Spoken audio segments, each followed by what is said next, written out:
Inspector General in 2023 found that the Social Security Administration did not have a death date for 18.9 million people born before 1920. The Social Security Administration says almost none of these 18 million dead people still alive in the database are getting benefits, but the Inspector General says that because Social Security has not identified them as dead, other agencies who rely on their death master file could be making erroneous payments to these people. The Government Accountability Office says in 2023, there were more than $236 billion in improper payments made to people, including people that are dead. When I saw the Social Security numbers, I said, wow, that's really something. So we have, let's just go above 100 years old. We have millions and millions of people over 100 years old. Everybody knows that's not so. How many of them were getting paid Social Security? Because if that's the case, it's a massive fraud. Where's the money being spent, right? Let's go into that for just a second. $486 million to the Consortium for Elections and Political Process Strengthening, including $22 million for inclusive and participatory political process in Moldova, and $21 million for voter turnout in India. Listen to these numbers. This is all fraud.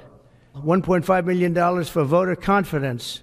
We want to give them confidence in Liberia. $14 million for social cohesion in Mali.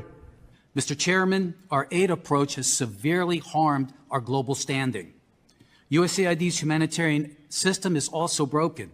In Gaza, American aid financed Hamas's campaign to exterminate Israel. Similarly, in Afghanistan, Yemen, and Syria, where we lack physical presence to ensure that our aid is not diverted to terrorists. Our aid is sustaining these war economies. USAID failed to properly manage the billions of dollars entrusted to it. This committee discovered that USAID partners were charging 50% or more for overhead. I uncovered over $1 trillion in government waste, with the State Department and USAID being some of the worst offenders. Let me give you just a few examples of what these unelected bureaucrats are spending your hard-earned money on.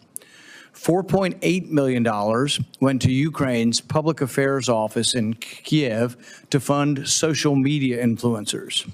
USAID spent $2 million on transgender surgeries, hormone therapy, and gender-affirming care in Guatemala.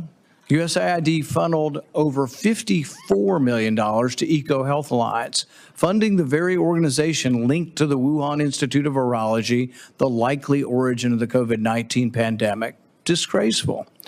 $15 million was awarded to Taliban-controlled Afghanistan to distribute oral contraceptives and condoms. This is a 90-day freeze through which it allows us now to review programs. You know, before we did the freeze, we couldn't find out anything about some of these programs. And USAID in particular, they refuse to tell us anything. We won't tell you what the money's going to, where the money's for, who has it, which contractor it's been. You know, in some cases, it goes through 4 different contractors before it reaches the intended recipient.